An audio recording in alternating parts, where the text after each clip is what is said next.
Un petit bout de plastique égaré peut-il faire vaciller l'empire du chocolat? Le groupe américain Mars a retiré de la vente des millions de barres de chocolat dans 55 pays à cause d'un défaut de fabrication. Bonjour Nicolas Barré. Bonjour Thomas. Voilà donc un grain de sable qui peut faire dérailler une puissante multinationale.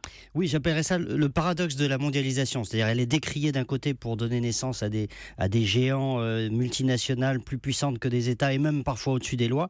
Mais on oublie l'autre facette, c'est-à-dire que la moindre faille, la moindre erreur, amplifiée en plus par les réseaux sociaux et par Internet, peut être dévastatrice. Et c'est exactement ce qu'est en train de vivre Mars, comme a pu le vivre Toyota ou Coca-Cola à d'autres époques. En l'occurrence, Mars a, semble-t-il, plutôt bien réagi en retirant de la vente immédiatement des millions de produits. Oui, mais alors pourquoi l'a-t-il fait à votre avis?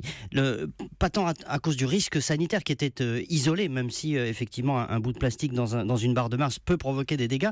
Mais si Mars a retiré de la vente des millions de produits dans des dizaines de pays, c'est parce que, comme toute grande marque, il est confronté en permanence au jugement d'une opinion publique mondiale qui ne pardonne rien. Une opinion qui veut le zéro défaut.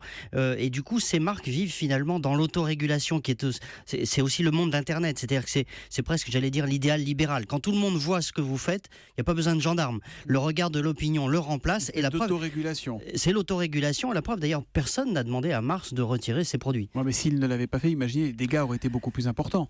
Oui, évidemment, parce que en sociaux. plus, les dommages vont très vite. Ils sont planétaires. Ils sont à l'échelle d'un groupe comme celui-ci.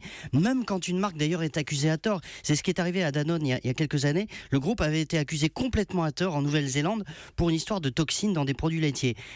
Danone avait retiré ses produits dans toute l'Asie.